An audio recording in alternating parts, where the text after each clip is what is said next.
지난 60년 동안, 지난 60여 년 동안 세계에서 가장 빠른 경제 성장을 한 나라가 어디죠, 여러분? 예, 대한민국입니다. 대한민국이 갑자기 성장이 멈췄습니다. 갑자기는 아니지만 오래전부터 사인이 계속 왔지만 지금 성장이 멈췄습니다. 분기별로 따지면은 3분기 연속 0% 성장대를 보이고 있습니다. 수출이 최근에 리바운드를 시작했지만 20개월째 마이너스 수출 증가를 보였던 그런 상황이 있었습니다.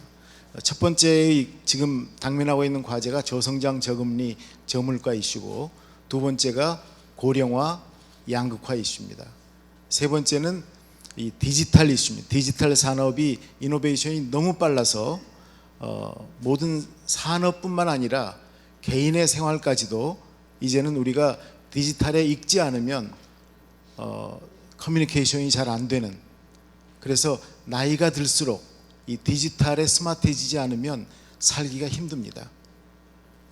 네 번째 변화가 있다면 100세 시대입니다.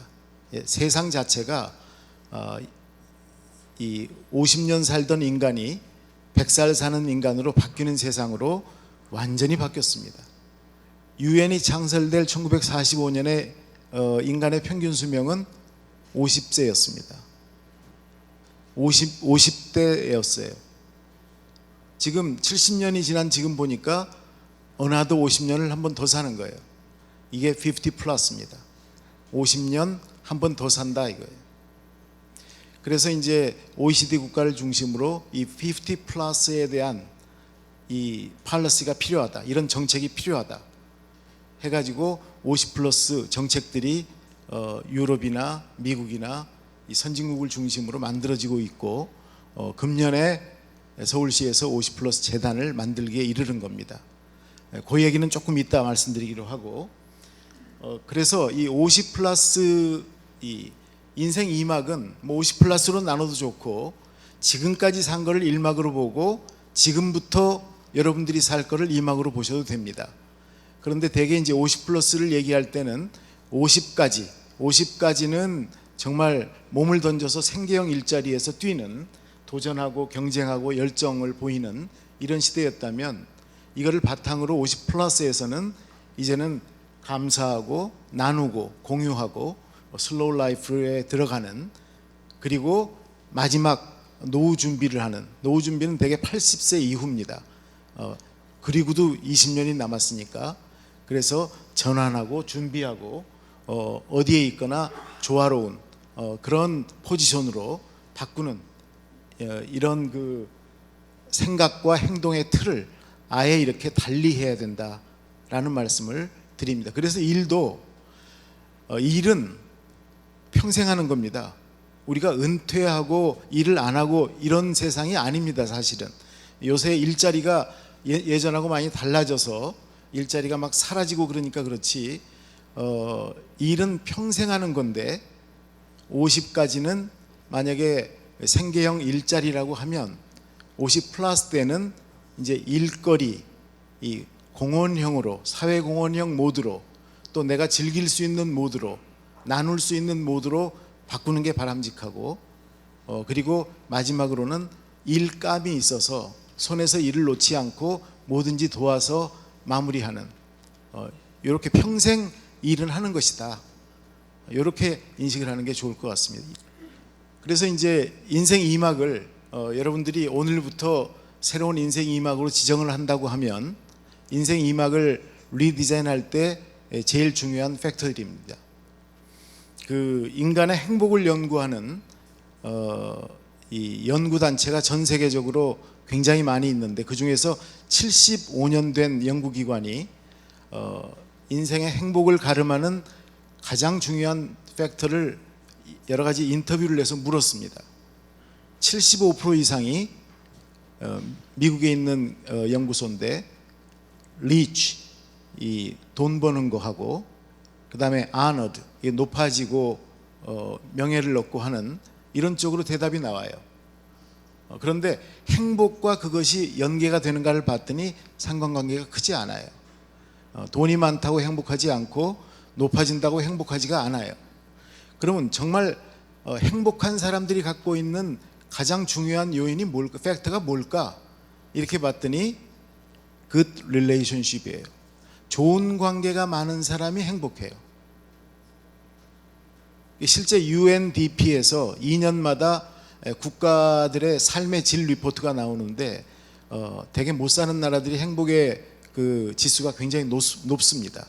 여러분 잘 아시다시피 방글라데시나 부탄이나 이런 나라들이 굉장히 행복 지수가 높습니다. 이들은 어려운데 자기를 도와주고 이해하고 늘 케어해주는 좋은 관계가 많다고 믿기 때문에 행복한 거예요. 그래서 인생 2막에서 제일 중요한 거는 이 관계를 재정립하는 게 제일 중요합니다. 정말 내 삶에 가장 중요한 사람이 누군지, 내가 그 사람한테 그런 시간적, 물질적, 정신적 이런 투자를 하고 있는지, 좋은 관계를 맺고 있는지. 그래서 배우자나 자녀나 또는 아주 친한 친구나 공동체나 여러 가지의 그 관계를 리디자인하는 게 필요합니다. 여러분들이 알고 있는 상당히 많은 상장 기업의 거의 30% 가까이가 좀비 기업입니다. 그렇게 지금 어렵습니다. 그래서 여러분들이 버는 거, 여러분들이 써야 될 거, 이거를 쭉 리스트업을 하고 버는 건 내에서만 쓰는 걸로 삶을 바꾸면 그게 재물 리디자인입니다. 내가 조금 더 벌든지 안 그러면 덜 쓰든지 둘 다 유효한 거죠. 우리가 쓰는 거에 너무 경직화돼 있어요. 쓰는 게 너무 많아요. 기본적으로 이거를 바꿔야 돼요. 4인 가족의 통신비가 50만 원 이상 나옵니다. 다.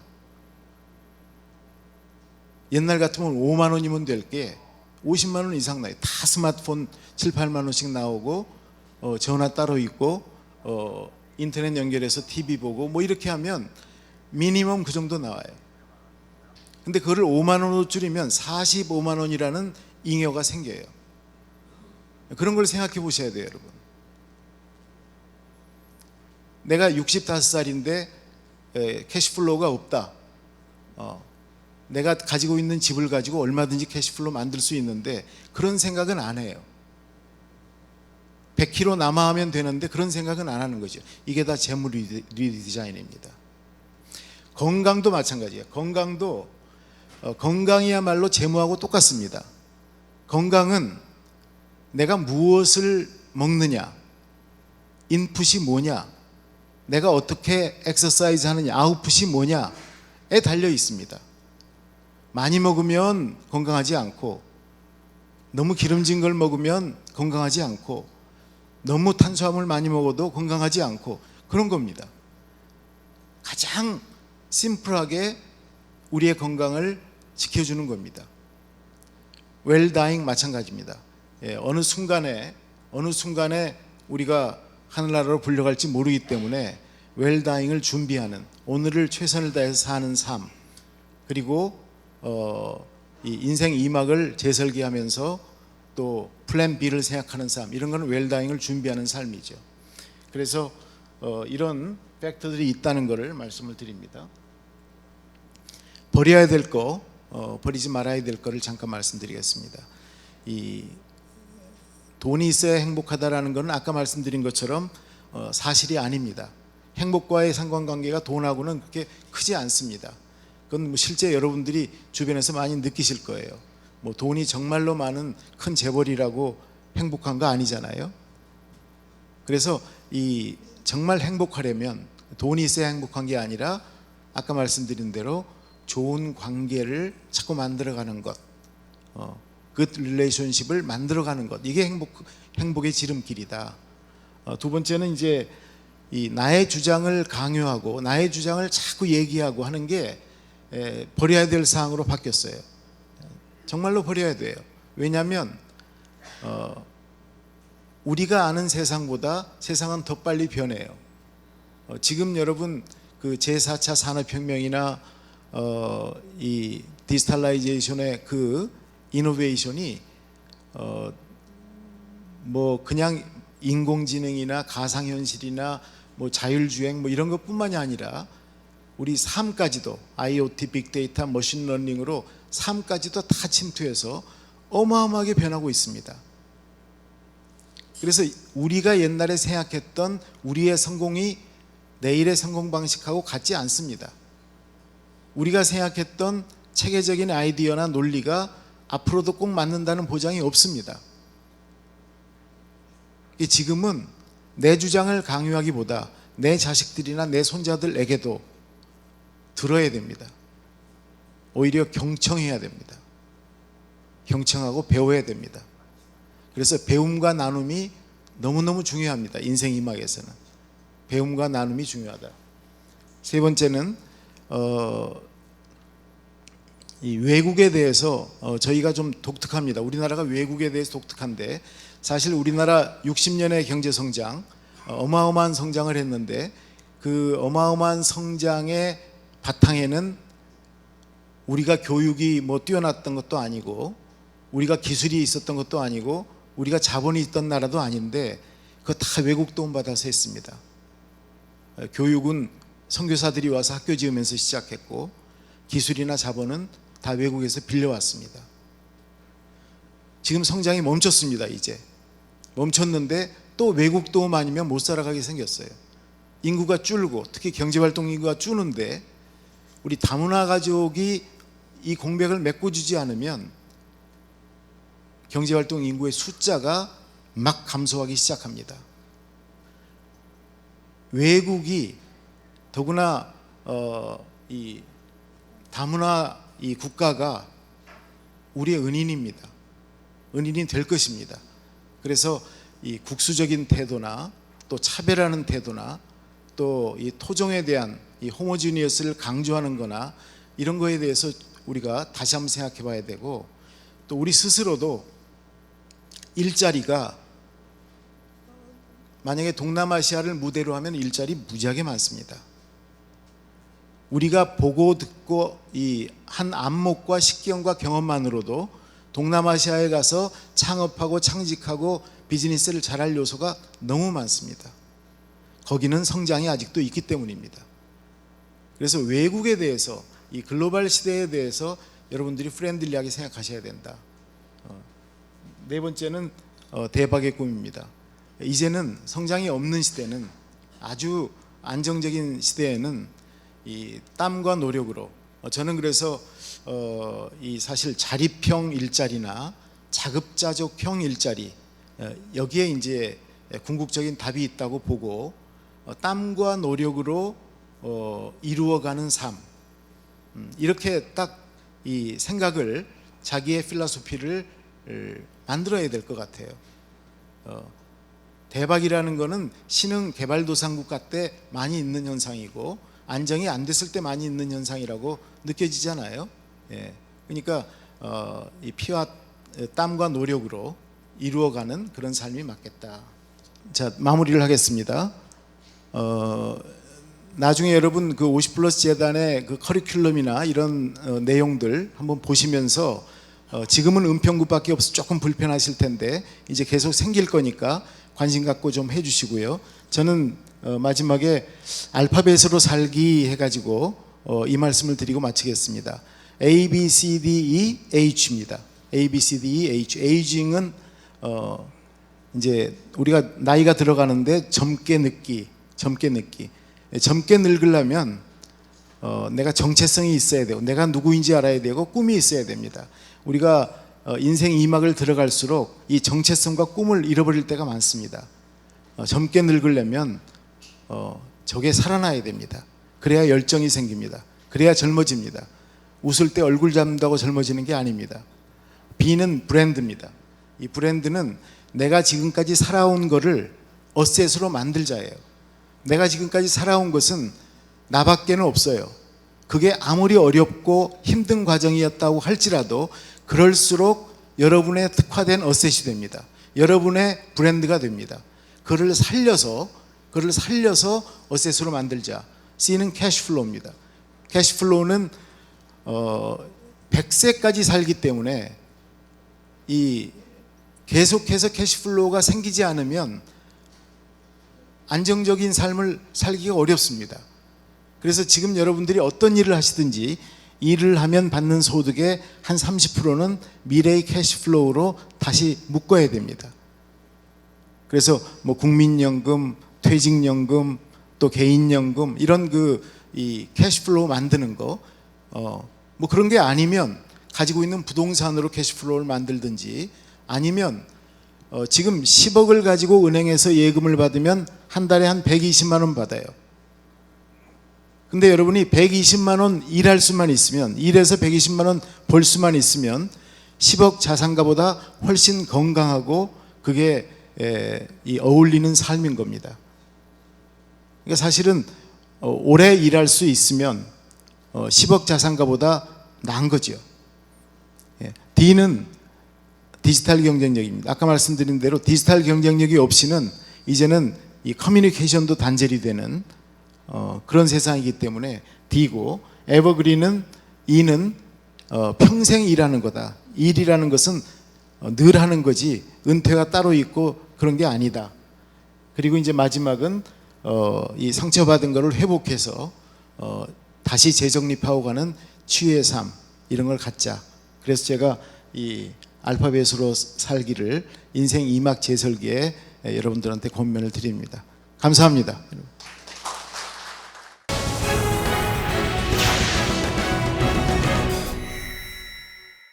네, 감사합니다. 100세 시대 이야기를 많이 하는데요. 제일 중요한 게 뭘까 하나를 꼽으라면은 저는 생각을 길게 하라는 것이 제일 중요한 것 같습니다. 기존에 하던 생각을 길게 생각한다는 것이 말처럼 쉽지는 않습니다. 그만큼 이게 중요한 부분인데, 한 예를 들면은 그렇습니다. 지금 이제 10대 자녀를 둔 부모라든지 엄청나게 자녀한테 투자를 많이 합니다.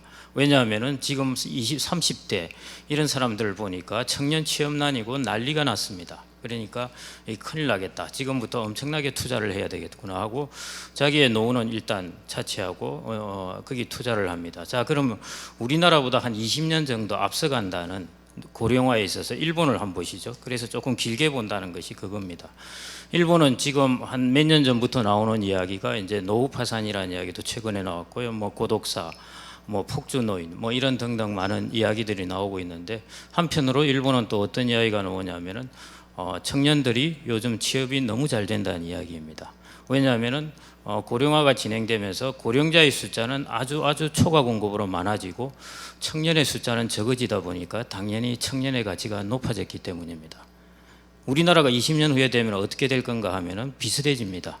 지금은 우리 지금 70대, 80대 그래도 국가에서 그 여러 가지 보조가 잘 나오고 해서 괜찮습니다. 일본도 그랬습니다. 일본도 제가 한 10년, 20년 전에 듣기로는 일본은 노인들의 천국이라고 그랬어요. 훨씬 좋다고 그랬는데 왜 갑자기 저런 이야기가 나오게 되고, 그렇게 힘들다는 청년들은 갑자기 요즘 또 취업이 너무 잘 돼가지고 기업들이 입도선매를 할 상황이다, 이런 것들입니다. 그게 바로 이제 한 20년 후에 우리나라에도 벌어질 일입니다. 자, 그럼 우리나라에 지금 뭐 30대 부모들이 어떻게 해야 될까?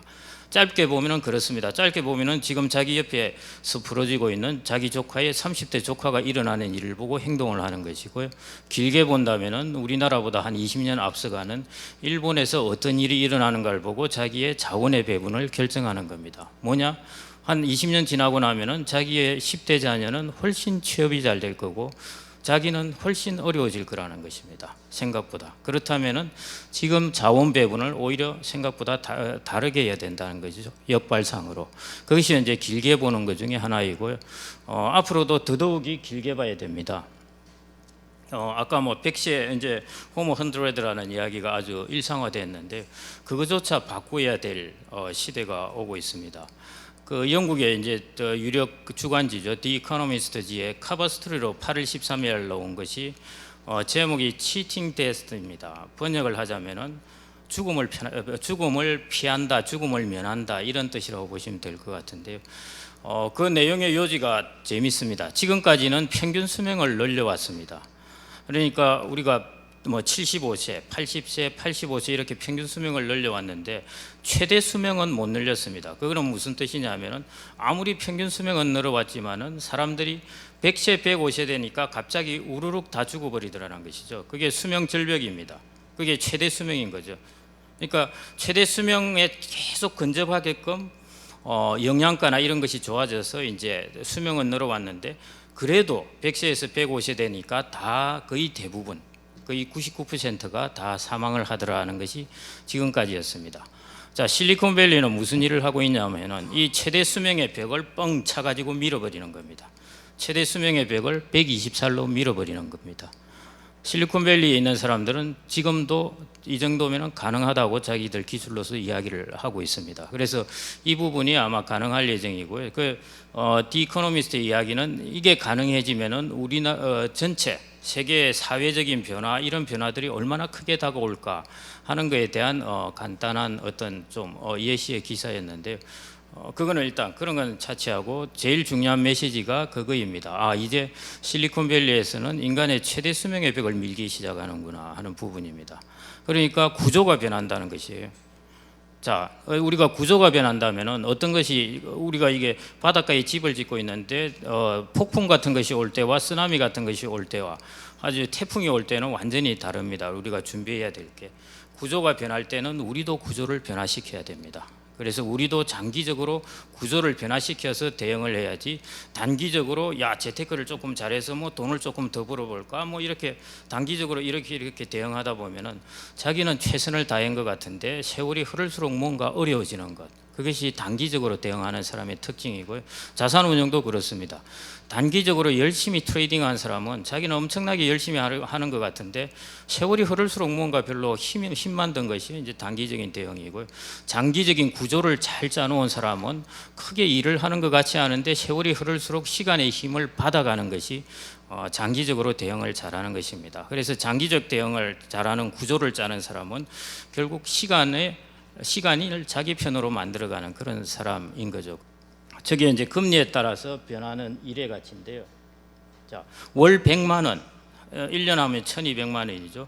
월 100만 원을 받으려면은 우리가 얼마의 예금을 가지고 있어야 될까를 금리 수준에 따라서 비교를 한 것입니다. 예를 들어 금리가 우리가 불과 한 6, 7년 전만 하더라도 정기예금 금리가 5%였으니까요.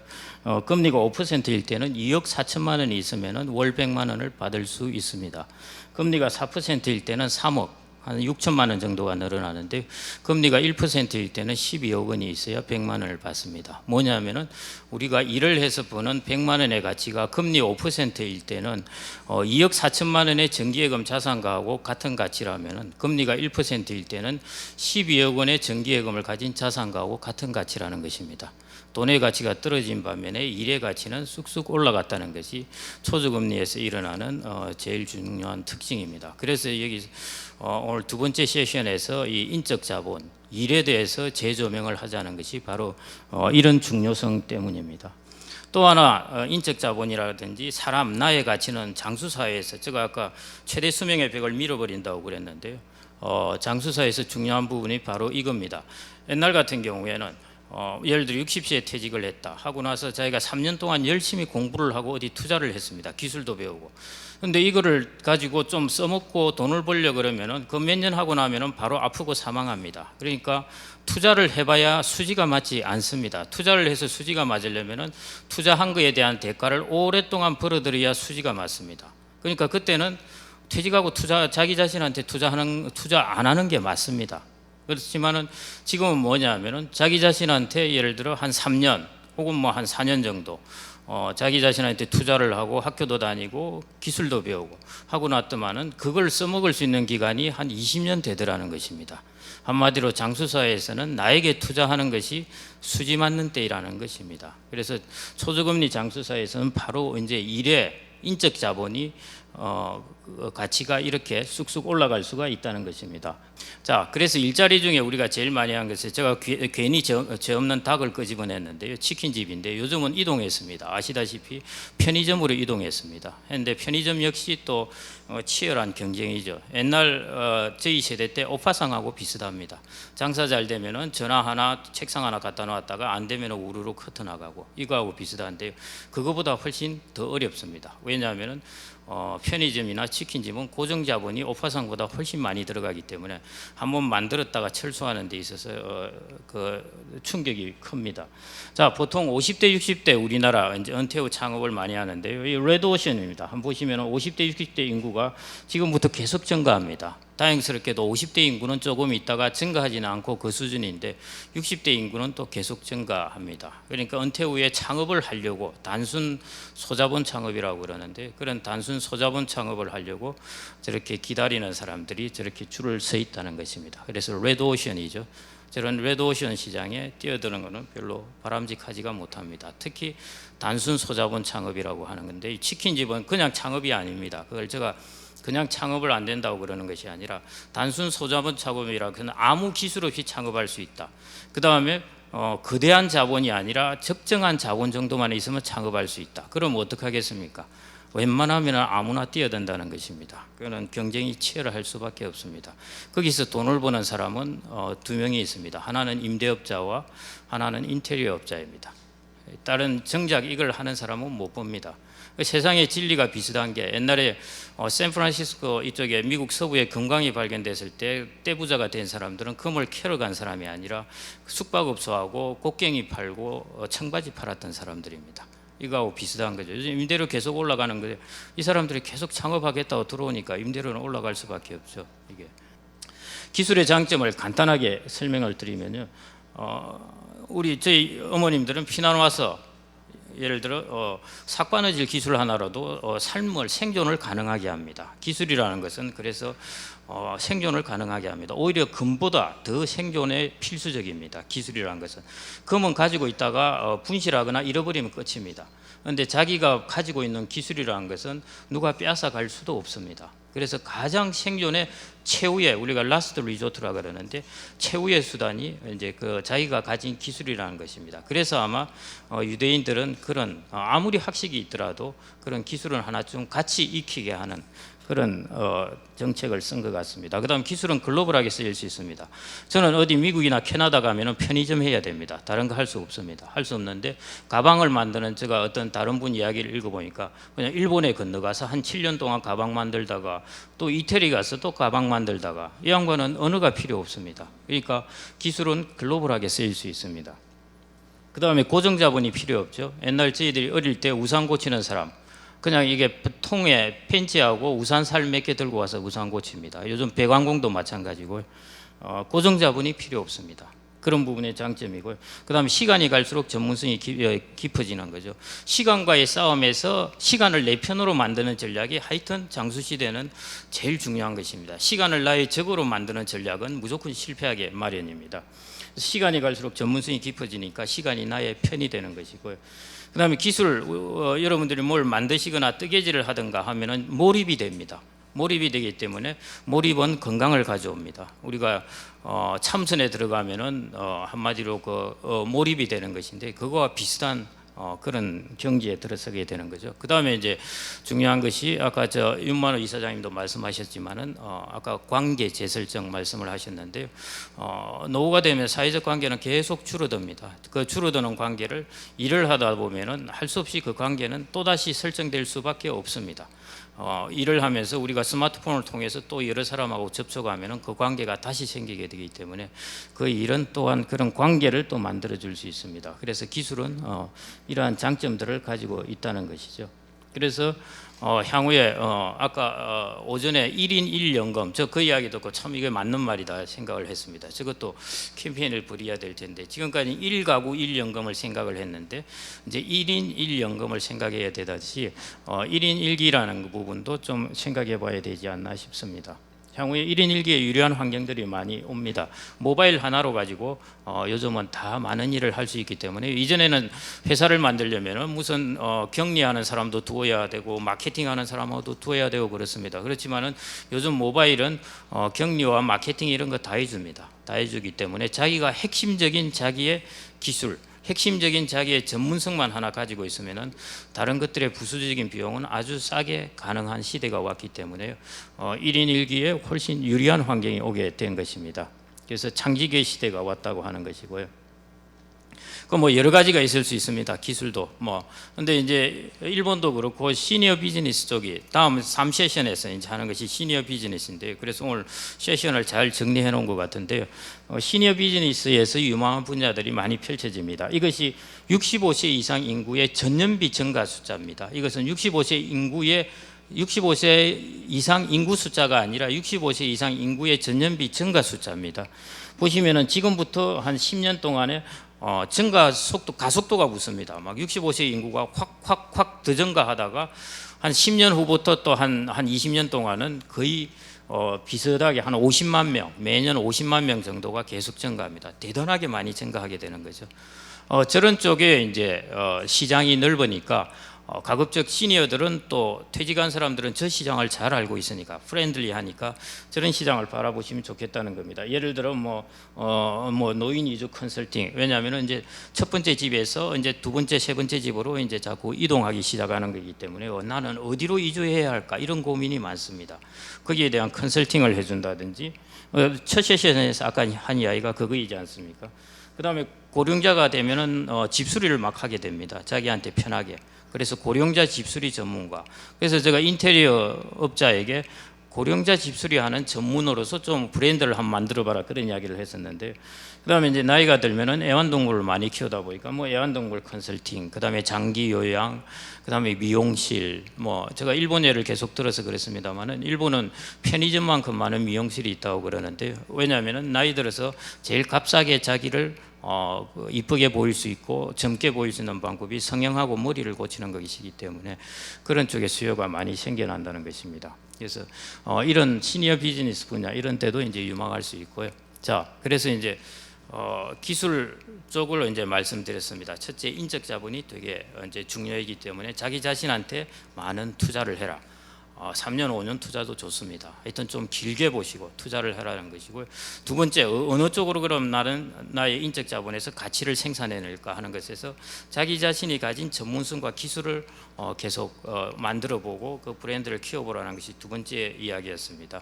세 번째 이야기, 이것 외에 하나가 더 필요합니다. 그게 뭐냐면은 세 번째 스토리인데요. 이 교사로 퇴직을 하신 분인데요. 정인관 교사 분이신데 이게 은퇴 설계 수기 공모전에서 이제 그 대상을 타신 분 이야기입니다. 이분은 유기농 포도 재배로 가지고 좀 이따가 또 이제 그 귀농 귀촌 하시겠지만은 그걸로 이제 성공을 하셨습니다. 30년 동안 교직 생활을 하시고요. 예, 성공을 하셨는데 이분이 그거 성공하신 게 물론 실패도 많았겠죠. 실패도 많으셨을 텐데 거기에 이제 그 관련된 것이 바로 이제 연금 부분, 연금이 있었기 때문에 이제 가능한 것이었습니다. 예, 알겠습니다. 그래서 다 끝났습니다. 예, 연금이 있어서 가능한 것이었고요. 왜냐하면 연금은 고정된 소득이 있으니까 자기가 기술이나 이런 소득으로 조금 변화하더라도 괜찮다는 것입니다. 그래서 기술 소득이 이러니까 연금, 안정된 연금 소득을 가지고 그 바탕을 해서 연금 반, 기술 반 이것으로 구조를 이렇게 짜시면은 좋지 않을까 한 겁니다. 우리가 뭐 짬짜면이 있듯이 그런 구조를 짜되 연금이라는 기초를 꼭 밑에 깔고 두시면은 장기적으로 성공하실 수 있을 것 같습니다. 네, 감사합니다.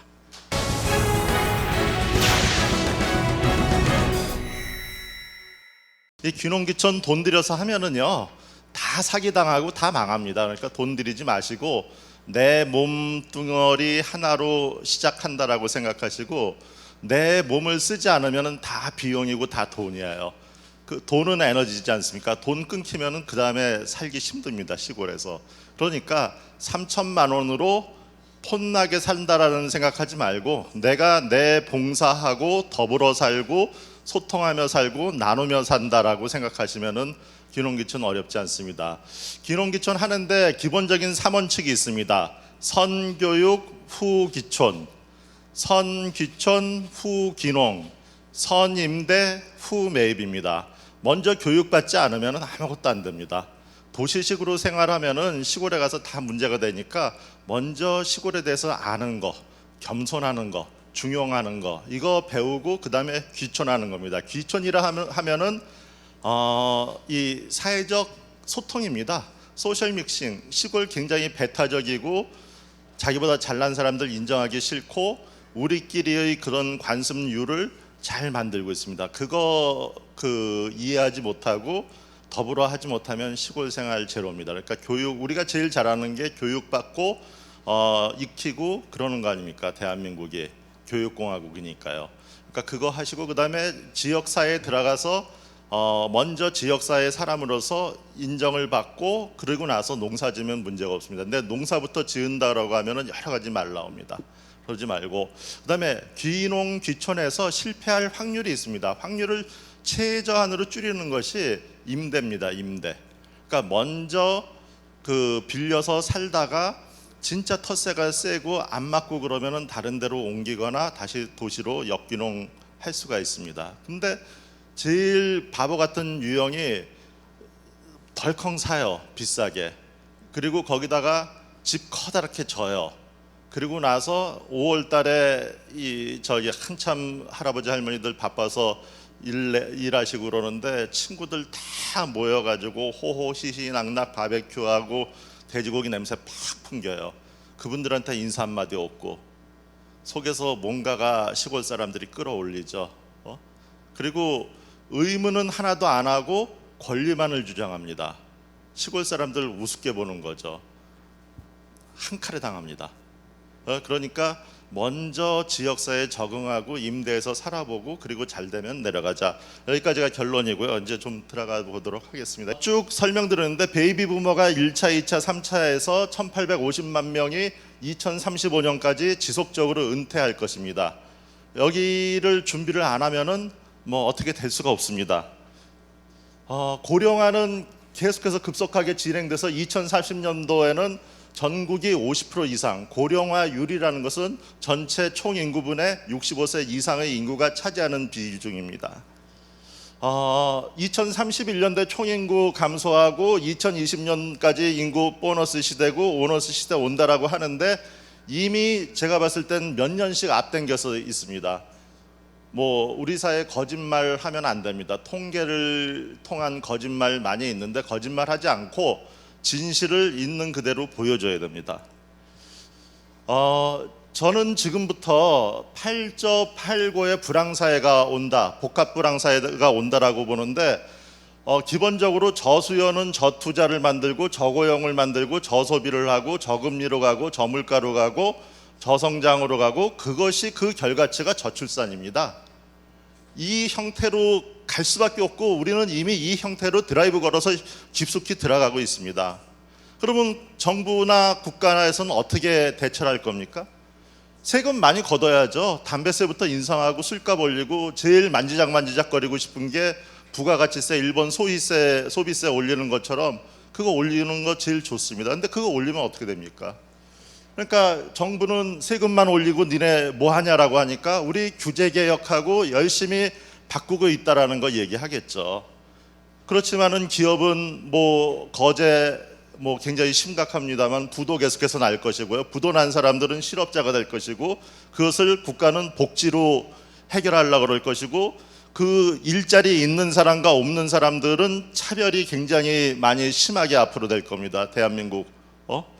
그리고 그 사람들 사이에서 갈등은 더욱더 커질 겁니다. 묻지마 범죄도 굉장히 많이 일어날 거고요. 그렇지만 전체적으로는 고령화가 진행되는 이 난국입니다. 이거 2020 뭐 몇 년 뒤에 끝나면 얼마나 좋겠습니까? 끝날 턱이 없습니다. 그래서 저희는 귀농귀촌을 하는데 제일 중요한 게 많이 교육받고 많이 연습하고 많이 실습하고 배울 학 익힐 습 배우고 익혀야 됩니다. 배우기만 해서는 안 돼요. 교육이라는 건 듣는 걸로 끝나는 게 아니라 자기가 익히고 연습하고 훈련해서 자기 걸로 만들어야지 되는 겁니다. 귀농귀촌 그렇게 해야 돼요. 대충 씩 보고 어려운 반푼업지도 없는 얘기죠. 그러니까 견학 가고 선진지 잘하는 데 가고 경험하고 연구하고 분석해야 돼서 그러면 어떻게 할 것이냐. 돈 많이 들어가는 귀농귀촌은 의미가 전혀 없습니다. 여러분들을 노리는 4대 사기꾼이 있어요. 기획형 사기꾼 제일 먼저 물어보는 게 농정원 교육 받으셨어요? 농림부 산하기관 농정원이라고 있습니다. 농정원이 국정원 같은 데예요? 그러면은 작업 들어갑니다. 이 사람이 전체 재산이 얼마 있는지. 그래서 땅 사기하고 전원주택 사기하고 그다음에 장목 사기하고 마지막에는 정부 지원금을 쉽게 받을 수 있겠다라는 사기까지 치고 나갑니다. 모르면 다 당해야 되는 겁니다. 그래서 여러분들이 돈이 없다라고 하면은 사기꾼들이 안 오죠. 그래서 소자본으로 할 수 있는 거, 3천만 원 이하로 할 수 있는 거, 가벼운 실천할 수 있는 거, 쉬운 실천, 짧은 기간에 할 수 있는 거, 작게 하는 거, 혼자서 할 수 있는 거, 사람들이 좋아하는 것, 지역과 협력하는 이런 부분이고, 이거는 꾸러미 사업이라는 것은 유통입니다. 제일 좋은 물건을 도시에 있는 지인이나 네트워크한테 공급하는 겁니다. 이거는 자기 자본이 전혀 안 들어가는 겁니다. 그다음에 농촌 체험 사업 같은 거는 마을을 위해서 하는 일이고, 이런 것들을 지금 이제 한 2,000개 정도 되는 농림부에서 집중적으로 육성하는 마을이 있습니다. 이런 마을들은 도시민들을 받을 준비가 되어 있는 마을이거든요. 이런 마을로 들어가서 하시면 되고요. 민박은 3천만 원까지 비과세 혜택을 주고요. 그다음에 230제곱미터 이하는 누구나 할 수가 있습니다. 1년에 한 번 교육만 받으시면 돼요. 그래서 민박을 하면은 최저 1,000만 원 정도는 1년에 벌 수가 있어요. 1년에 시골에서는 100만 원 이상이면은 좀 풍족하고 100만 원 이하면은 조금 어렵고 이렇다라고 이제 극단적으로 보면은 100만 원 이상 만들 수 있습니다. 그래서 제가 드리는 말씀은 여러분들이 도시에 있는 돈은 그대로 다 복리로 안전하게 넣어놓고 내가 가서 내 힘으로 땀 흘려서 일하시고 거기서 번 돈으로 땅도 사시고 집도 지시라는 얘기예요. 그러는 과정에서 지역사회에 적응도 하고 사회화가 되고 지역 사람의 지역의 가치도 존중하고 그리고 나서 변화, 혁신, 창조가 되는데 처음부터 가서 이 마을 왜 쓰레기 태우냐, 왜 화학 비료 쓰냐 이따위 얘기하면은 시골 사람들이 그렇게 잘난 놈이 왜 우리 마을로 와요? 시골 사람들이 뭐라 그러냐면요, 그런 사람들 보고 병조새님 오셨다 그래요. 병조새가 뭐냐면 병신 쪼다 새끼 왔다고. 그러니까 병조새가 되시면 안 됩니다, 여러분. 자, 그 농가 맛집이라고 농촌진흥청에서 지원하는 사업이 있고요. 요런 부분은 체험이나 민박이나 꾸러미 사업은 사회성이 굉장히 좋아야 돼요. 근데 사회성이 도통 없고 연구하고 기술하고 다른 사람들이랑 얘기하는 것보다 정확한 걸 좋아하는 사람들은 가공하셔야 돼요. 레시피대로 그대로 만드는 거, 가격 흥정 안 하는 거. 그래서 이제 전문성이 있으면은 농가 일자리에 취업하고 그다음에 이제 행정 지원하고 이러는 것들이 있는데 요 앞에 보이는 요 부분이 귀농귀촌의 핵심입니다. 이거를 배우고 익히는 게 중요하다라는 말씀드리고요. 건강과 가족과 친구 요 세 가지는 이 핸드폰 같은 거 이거 떨어뜨리면은 완전히 액정 박살나면 다시 쓰기 힘들지 않습니까? 건강, 가족, 친구는 끝까지 지켜나가야 되는 개념이고 제일 좋은 것은 취미가 일이 되고 일이 봉사가 되는 개념입니다. 취미, 일, 봉사는 자기가 좋아하고 자기가 하고 싶은 거. 그다음에 마지막까지 지켜나가야 될 것이 돈하고 학습입니다. 그러니까 돈은 에너지고 에너지 방전되면은 더 이상 배터리 이거 방전되면은 핸드폰 못 쓰다시피 이건 안 됩니다. 그래서 요 8가지를 어떻게 잘 굴릴 것인가를 고민을 좀 하시고요. 3천만 원으로 40년 사는 방법인데요. 이 1,000만 원하고 2천만 원으로 주택 농지 임차하시면 됩니다. 그다음에 1,000만 원으로는 취미 농사를 연습을 하시면 되고 이렇게 하시려고 그러면은 좋은 멘토가 필요합니다. 좋은 멘토는 어떻게 교육하느냐 지금 이제 정부에서 이런 시스템 구축하고 있습니다. 그래서 1,000만 원에서 2천만 원 가지고 가야 될 때가 그렇게 많지가 않습니다. 백두대간 주변에 국토의 제2자 축으로 가셔야 됩니다. 그 지역이 과소 지역이고 인구가 제일 적고 땅값이나 이런 것들이 제일 작고 싸고 그렇습니다. 그래서 농촌공사의 농지은행을 활용하시고요. 경관이 양호한 지역 선택하시고 텃밭 딸린 집을 선택하시고요. 장기 체류가 가능한데 다 잘 만들어놨는데 집 빼! 이러면 골치 아프지 않습니까? 5년에서 10년 임대하셔야 되고 거기서 민박하시고 꾸러미 사업하시고 그래서 지역사회에 적응하시고 돈도 버셔가지고 새롭게 나가시면 되고 그렇습니다. 그다음에 이제 마음이 편한 곳들, 그다음에 민박이 가능한 조건, 그다음에 이제 1,000만 원으로 취미농사를 져야 되는데 농약 안 하는 게 굉장히 중요합니다. 농약 안 하는 거는 주로 게짜 들어가는 게 굉장히 많이 있습니다. 뭐 게살구, 뭐 게두릅, 뭐 게여기, 뭐 이런 것들 게짜 들어가는 것들을 이제 여러분들이 하시면 이건 토종이에요. 토종은 농약하고는 상관이 별로 없습니다. 그다음에 발효가 가능한 거, 저장이 가능한 거, 안전 안심할 수 있는 거, 능력에 적합한 규모, 지인들이 좋아할 품목. 능력에 적합한 거 굉장히 중요합니다. 청양으로 어떤 사람이 귀농해서 고추 농사로 일약천금을 꿈꿨는데 7월달에 저희 선진지 견학 한번 갔다 오니까 고추가 하도 많이 열려가지고 따다 그날 다 못 땄어요. 그 다음 날도 다 못 땄어요. 마지막 날 따가지고 집에 와서 잠깐 쉬고 씻고 밥 먹고 주무시겠다고 생각했는데 잠깐 누웠는데 그대로 가셨어요. 그대로 가면은 누가 손해입니까? 와이프도 죽을려면 이 인간아 진작 죽으면 다시 결혼이라도 한번 가지, 애새끼들은 다 놔두고 지금 가면 어떡해? 이런 얘기 나옵니다. 이거는 좋은 얘기가 아니에요. 우리 어느 날 50대 때 아무런 준비도 안 하고 축구 시합 부장님, 이사님 이래가지고 가가지고 심장마비로 아킬레스건 나가고 이런 사람들 많이 있지 않습니까? 준비 충분하게 하셔야 됩니다. 자, 그래서 이제 3,000만 원으로 살라 그러면 도시하고 네트워크가 돼야 돼. 융복합이 돼야 되니까 도시에서 100만 원씩 이제 10가족 정도를 받아서 2월 달에 이제 100만 원씩 미리 받으면은 1,000만 원 되고 그거 가지고 겁먹으면은 지는 겁니다. 겁먹지 않으려고 그러면 뭔가 후원자가 뒤에 있다라는, 그리고 나를 지켜줄 사람들이 있다라고 하면은 싸울 수가 있습니다. 그래서 이 도시와의 관계 속에서 귀농귀촌이 이루어지는 거지 딱 끊고 이제부터 시골 사람 되는 거, 이거는 성립이 안 합니다. 그래서 100만 원씩 받아서 5월 달에 산채 보내주고 8월 달에 닭 잡아줘서 휴가 오게 하고 9월 달에 뭐 엑기스나 술이나 이런 거 만들어서 보내주고 10월 달에 농산물하고 과일 보내주고 11월 달에 김장하고 2월 달에 장 담그고, 이렇게 해서 100만 원이면 비싼 건 아니거든요. 그래서 시골 생활은 도시와 연계돼서 내가 다시 도시로 오면은 그 사람들이 다시 나한테 올 수 있는 이런 순환형 사회를 만들어 나가는 게 굉장히 중요하다. 그래서 마지막으로 요 말씀드리고 이제 마치도록 하겠습니다. 시간이 조금 있는데, 이 반농반도사, 반은 농사짓고 반은 도시에서 자기가 전문성 가지고 하던 일을 하는 게 굉장히 중요합니다.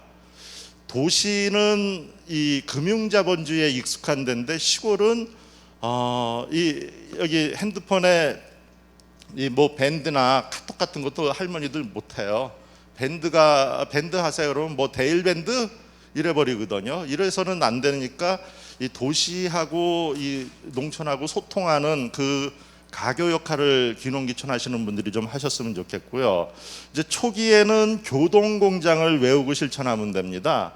교육받고 동네에 친교하고 봉사하고 공무원하고 친하게 지내고요. 시골은 관존민비입니다. 공무원이 모든 보조금이나 정책 결정 다 합니다. 농정과나 농업기술센터나. 여기한테 찍혀버리면은 어떻게 할 수가 없으니까 친하게 지내고, 친하게 지내는 것은 그 공무원들이 하는 교육 자꾸 가서 듣고 그러면은 전문가들이 와서 교육 진행하고 그러니까요, 배울 수가 있고 정보도 얻고 그럴 수가 있습니다. 그다음에 이제 장기 알바를 해야 되는데, 장기 알바 뭐 편의점 이런 데서 하는 게 아니라 선도농가, 그다음에 동농가, 강소농가, 신지식 농가, 요 사람들이 이제 우리나라의 억대부농이 3% 정도뿐이 안 되는데 대부분의 사람들은 요 네 부류의 사람입니다. 다시 한번 선도농가, 동농가, 강소농가, 신지식 농가, 요런 데 가서 이제 배우고 익히고 이 사람들과 더불어서 사는 것이 이제 굉장히 중요하다라는 말씀 드리고요. 뭐 쭉 보시면 되는데 전문가 도움 꼭 받아야 되고 가족동의 꼭 받으셔야 돼요. 가족동의 안 받고 그러면 어려울 때 자중질환 일어나니까요. 그다음에 이제 농촌에 자기 돈 투자하지 마시고요. 그린 투어나 농촌 관광 공부하고요. 도시의 끈 놓지 말고요. 그다음에 제가 강의를 쭉 하고 그러는 게 뭐 많이 해봐야 1년에 뭐 한 80에서 100차례 정도뿐이 안 돼요. 그래서 뭐 어떻게 시간이 없어서 도저히 안 돼가지고 유튜브에 귀농귀촌 백선이라고 이 동영상 5분짜리 동영상 100개 올려놨거든요. 그거 가지고 1번부터 100번까지 쭉 공부하시면은 다 이 어느 정도는 익힐 수가 있으니까 그거 가지고 공부하시면서 좀 더 구체적인 부분으로 들어가길 바라겠습니다. 이상 마치도록 하겠습니다. 고맙습니다.